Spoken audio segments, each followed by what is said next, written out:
שלום לכם וברוכים הבאים לערוץ טוב, ואתם מוזמנים לצפות בנו באמצעות היוטיוב או האתר שלנו, שניהם טובים לנו ותהיו מנויים. אנחנו נודה לכם, הנאה לכולם, ואורחנו היום הפרופסור דוד פסיג, העתידן, אבל את המילה עתידן אתה לא אוהב, חוקר העתיד, נכון? זו המילה חוקר עתידים, יש הרבה מאוד עתידים. הרבה מאוד עתידים, יפה מאוד. אני רוצה לפלוש לסין, זה נשמע טוב. כן, אני רוצה שנעסוק בה. אבל כרגע, האם לנו יש מענה אסטרטגי למחשבה האסטרטגית הזו שהעלית?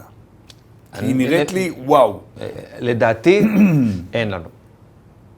לדעתי, אבל אני לא מעורה בקבוצות הללו. אתה שומע קצת יותר ממני. אני רואה, אני רק מנתח את המעשים, אוקיי? את הפעולות שלנו. אין לנו מענה לתורת לחימה שכזו. זה לא רק לנו, אגב, אוקיי? העולם הדמוקרטי בבעיה כנגד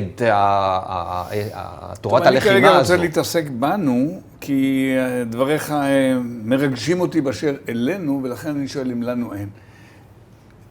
תסכים שאנחנו נשב פה עם אחד מהאלופים הפוקדים את התוכנית הביטחונית שלנו באולפן ונדון בזה? כן? זאת נעשה. תלוי מי. אז זה אנחנו מאחורי הקלעים, וזה לא לשתף את הקהל הרחב. מי? בסדר? זכות הבחירה שלך, בסדר? ואני לא אריב איתך על זה, ומי שיהיה טוב לי גם. יש לי כמה מועמדים. אתה יכול לנחש מי הם. סליחה. שמע, בוא נדבר על סין לרגע. לנו היא נראית מעצמה אחדנית מאוד מאוד, כלומר מאוחדת, מגובשת, שלטון מרכזי. בכלל לא. זה... בכלל לא. לשם אני חותר. ביקרתי קצת בסין, וכשחזרתי הביתה, כשחזרתי הביתה, אמרתי לעצמי, אלעזר, מה אתה מסכם? שקחו לי המון דברים, היית בטח בסין, ואתה... אמרתי, אחד הדברים שהכי מדהימים, חוץ מהמון דברים מדהימים בסין, שאתה מגלה שסין היא לא מדינה אחת. קצת אתה מדבר מקרלב קליפות עם נהג מונית, נניח שאפשר לתקשר איתו, ומתברר לך ש... עכשיו תמשיך, אני צודק, נכון? כן, סין זו עוד דוגמה בהיסטוריה של המין האנושי של 1.3 מיליארד, כרגע הם ירדו מ-1.4 ל-1.3 מיליארד. והודו עולה מנגד. נכון. ו100 מיליון איש שולטים ב-1.3 מיליארד.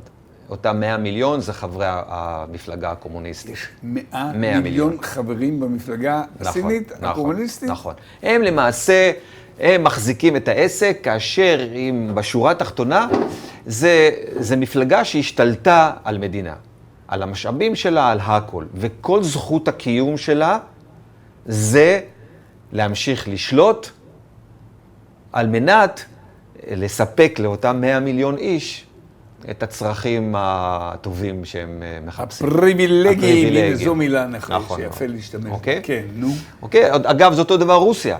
רוסיה פעם, מישהו חכם, סנטור אמריקאי חכם אמר, רוסיה, או פוטין, זה בסך הכל מנכ"ל של חברת נפט. והוא מנהל מדינה כמנכ"ל של חברת נפט, לעשות רווחים. מה אכפת לו מהאנשים, מה אכפת לו אותו הדבר עם סין. אוקיי? וזו בעיה גדולה מאוד, כי פה אנחנו מדברים בסדרי גודל אדירים, שאותם 100 מיליון זה לא דבר פעוט ולא דבר קל גם לנצח. אבל בסך הכל יש מיליארד איש שלא מסכימים לשיטה. וכל עוד השיטה סיפקה להם מזון ומקומות עבודה וצמיחה, מצוין. ברגע שזה מתחיל לקרוס, וכרגע מתחילים הנתונים להיות מאוד ברורים. לקרוס משמע כלכלית. כלכלית. יש כרגע, בגלל כמובן מה שמתרחש בין ארצות הברית לבין סין, יש כרגע ירידה של בין 12 עד 15% מהביקושים, מההזמנות העתידיות, הרבה מאוד מפעלים, זה כמויות אדירות של עיסוק. גם ככה יש אבטלה סמויה גדולה מאוד בסין. ברגע שהאבטלה הזו הופכת להיות גורם, וכולם מדברים על זה, זה אנרגיה אנטי הממשל, וכמובן לאט לאט הדברים מתערערים. עכשיו, שי ג'ינפינג יודע שיש לו חלון הזדמנויות. הנשיא, אוקיי, הוא יודע שיש לו חלון הזדמנויות, והוא צריך לנצל את חלון ההזדמנויות. חלון ההזדמנויות זה העשור הזה של המאה ה-21, העשור השלישי, ואחר כך הוא יודע שזה מתחיל להתפרק לו. הוא מבין את זה גם בנתונים. למשל, אנחנו יודעים שהאוכלוסייה הסינית תוך 30 עד 50 שנה יורדת מ-1.4 מיליארד ל-700 מיליון איש. זו האוכלוסייה שהכי מתרסקת. 700 מיליון? מחצית מהאוכלוסייה הולכת. עכשיו, זה כוח אדיר, זה מועקות גדולות מאוד, כלכליות, חברתיות, פוליטיות. הוא יודע את זה. הוא יודע שהאוכלוסייה המבוגרת שלו מאוד גדולה. אוקיי, כרגע זה הולך וצומח לקראת 2050, יכול להיות אפילו שהיא תגיע ל-40% מהאוכלוסייה הסינית, שתהיה בני 65 ומעלה. בקיצור, כוח האדם כבר לא זול כמו שהיה, אנשים כבר לא רוצים לעבוד עד מוות, מה שהם עשו ב-40-50 השנים האחרונות. הם יודעים למשל שפנסיות לא מבטחות להם, הם כרגע הסינים הורידו פנסיות, הורידו זכות לפנסיה, קיצצו להם בפנסיות, ואנשים מסכנים ב-$200 בחודש, הם לא יכולים לחיות, והם צועקים, אבל כל הדברים האלה לא מגיעים. איך אתה מסביר את העובדה, ואחר כך אני רוצה לראות איך כל זה משליך עלינו. איך אתה מסביר את העובדה שלא פורצות שם מרידות גדולות? חוץ מהאויגורים, נדמה לי, ושם אני לא יודע איך זה התחיל ואיך זה נמשך, כי אני לא יודע באמת מה שקורה שם. אויגורים, צריך לומר, זה המוסלמים שהם רודפים אותם. אבל הם לא רודפים אותם בגלל שהם מוסלמים. אלא? פשוט באזור שלהם יש הרבה מחצבים. אמיתי. זו הסיבה? הסיבה שמאחורי האמת היא, אין סיבה יותר טובה. זו הסיבה הכי טובה. נכון מאוד, יפה. טוב, לא ידעתי את זה. חשבתי שמה איזה גורם אנטי-שלטוני, מוסלמי. טוב. אני שואל את עצמי, איך סין מחזיקה בסופו של דבר מעמד, והאמת אין לי תשובה. לזה אני רוצה להכניס עוד אלמנט, סליחה, דווקא כי דיברת על אוכלוסיות מבוגרות וצעירים וכך הלאה. אתה מכיר חוקרים דגולים, נניח כמוני, שבאים לביקור של 10 ימים ונעשים מומחים, אתה מכיר? נוסעים קצת עם נהג מונית ויש להם חוות דעת, ועוד רגע מאמר, אז המומחה, אל תשחק עליי, בסדר, אני רק מנסה. אני התרשמתי, כן, במחקרה. זה ישראלי מאוד, דרך אגב. כולנו נבונים, כולנו חכמים. אבל אני מסויג, אני רק אומר, אני במחקריי בסין, התרשמתי מעומק השמרנות. עכשיו, תשמע, אני ראיתי את זה כמו מונית, נניח שדיאלגתי איתו, המדריכה שהייתה לנו באוטובוס, ראיתי את זה עם זקנים שרקדתי איתם 5 בבוקר, ריקודים בגן מול המלון, כאלה, אתה יודע, כאלה שוחחתי קצת עם אנשים, נניח נקרא לזה שוחחתי, כבר שוחחתי גם באמצעות, התרשמתי מגודל השמרנות. אלא כן, תגיד לי, סתם פוחדים לך, כי אתה זר, לא אמור לך מה הם חושבים. לא, יש שמרנות, ודאי. תראה, בואו נסביר את זה, מה זה שמרנות. אז אם ככה היא לא תתמוטט אף פעם. לא, ודאי, מה זה להתמוטט? שום דבר לא מתמוטט לחלוטין. יש עליות ומורדות בהיסטוריה. היו לה כרגע 50, 60 שנה של צמיחה מטורפת. אגב, אף פעם לא הייתה כזאת צמיחה לאף מדינה בהיסטוריה. בקצב כזה, מרעב נורא, עשרות מיליונים אנשים מתו מרעב בשנות ה-40 וה-50, עד למעצמת על. עכשיו, זה נותן הרגשה טובה מאוד לאנשים. פתאום צמחנו, עשינו, יצרנו, והפכתם אותנו למעצמת על שכולם מתחשבים בנו. איך עשיתם את זה? בגלל שמרנות, בגלל יחסים בין המשפחה, בגלל יחסים ואמונה במנהיג. זה הגדרות פחות או יותר של שמרנות. אז אולי שמרנות זה דבר טוב. בואו נחשוב עלינו עכשיו. לא, אבל יש לה תפוגה. זו הבעיה. אין מערכת טובה. אנחנו חברה שמרנית, ישראל זה עם וחברה שמרנים. אצלנו כרגע יש התנגשות בין שמרנות לליברליות. וההתנגשות הזו, או שהיא יוצרת גיצים, או שהיא יושרת אינפוזיה, איזה משהו חדש. ואתה חושב שאנחנו ואנחנו הולכים ליצור אינפוזיה, אבל בתהליך ארוך וכואב. אז בוא תספר לי על זה. תראה איך מסין הגענו לאינפוזיה בארץ. אתה רואה? מהלך יפה מאוד. כן. אז אנחנו נסיים בזה. אוקיי. הודיעוני שבכל זאת הזמן שמרני. בדיוק. אז לומר משהו על זה, או ש... בטח, מה זאת אומרת? נשאיר את זה באוויר. בניגוד להרבה מאוד תרבויות אחרות, אנחנו ישות זקנה מאוד, עם ניסיון ועם ידע והיא מה שנקרא זיכרון סומטי לקטסטרופות שעשינו בהיסטוריה. שגרמו לנו בהיסטוריה. שגרמו בנו. כן, כן. גם טעויות גדולות שעשינו. זה זיכרון סומטי. ולכן אנחנו כל הזמן מפוחדים לא לחזור על הטעויות הללו. זה צד אחד. צד שני, אנחנו גם צעירים עם לחלוכית בלתי רגילה של רעננות. ושיגעון בעיניים. ויצירתיות, וסכינים בפה. והשילוב הזה, תיאורטית, מבטיח שאתה תעשה פחות טעויות. תיאורטית. האמת היא שזה מוכיח את עצמו עד כה.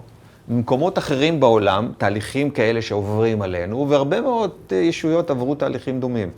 העסק כבר התפוצץ, העסק כבר אנשים יצאו לרחובות ויראו אחד בשני. דוגמה? דוגמאות למכביר, אתה אוהב את ספרד, אתה אוהב ארצות הברית, צרפת, אין כמעט עם שלא עבר תהליכים כאלה. אנחנו עושים את זה בעצימות נמוכה.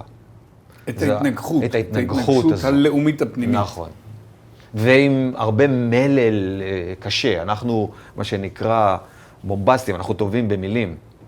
ואנחנו, כל דבר זה טיל טמהוק. כל מילה זה לא עדין, זה לא I believe, זה אתה טועה. ישר בפנים וזה, וכנראה שיש בזה גם איזו רמה מסוימת של סובלימציה, שאתה פורק את האנרגיה הזו בעזרת זה, עכשיו כל הדברים האלה יחדיו לפחות תיאורטית. חלילה שמישהו לא יעשה טעות.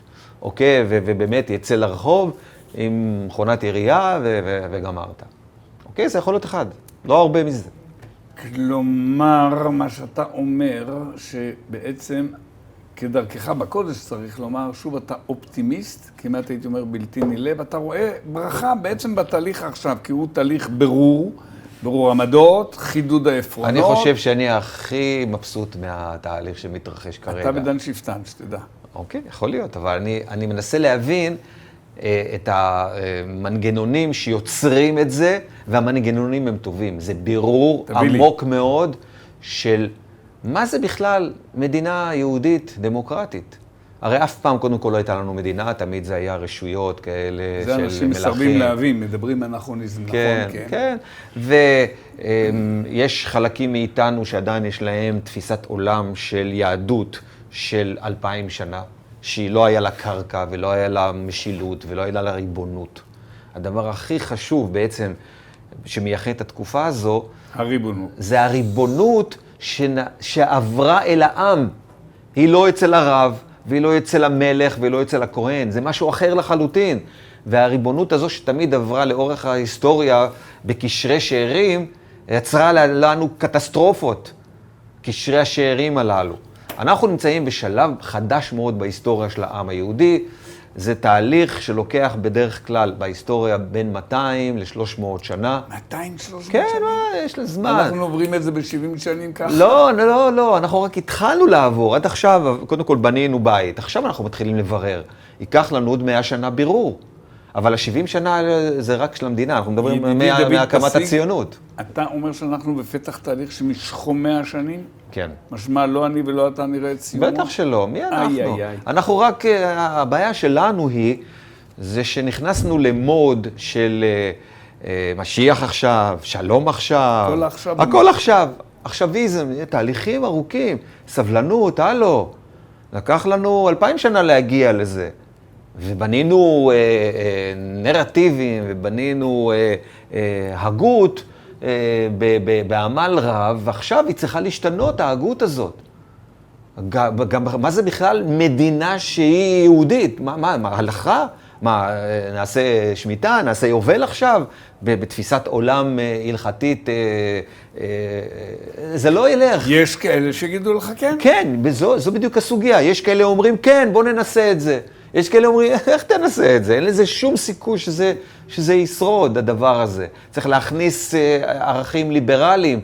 זה האינפיוז'ן שאני מדבר, האינפוזיה הזו של רעיונות רבים, סותרים, ותמיד היצירה הגדולה נוצרת מרעיונות סותרים. וגם אני בעד דיאלקטיקה. טוב. שמע דוד, כמו תמיד, מאוד נהניתי. גם אני, לשם שינוי. ואם- לא, סליחה. ואם גם אתה לשם שינוי נהנית, אז שנינו נקווה שגם צופינו באשר הם. בהחלט. בים, באוויר וביבשה יענו. אבל אני רוצה להעלות פה נושא לפעם הבאה. שנינו נזכור את זה, אני מקווה. אתה דיברת בעבר, רבנים שלטו בנו, אני רוצה להעלות את סוגיית הריבונות והרבנים. זה אפילו מילים נכון. שככה. סוגיה מרתקת ביותר ביותר, ובעיקר שאנחנו צוללים להיסטוריה, אז נעשה את זה, בסדר? ונלמד מזה על העתיד. בהחלט. גבירותיי ורבותיי, תודה רבה לכם שהייתם איתנו. אני מקווה שנהנתם, אבל נאמר לפחות כמוני, כמונו, שמעתם? שני הצדדים פה היו בעלי הענה, ואני מקווה שגם אתם, והצטרפו אלינו באמצעות היוטיוב, או האתר שלנו. אתם מוזמנים להיות מנויים שלנו, הזמנה מכל הלב. תודה רבה לכם, שלום, ביי ביי ולהתראות.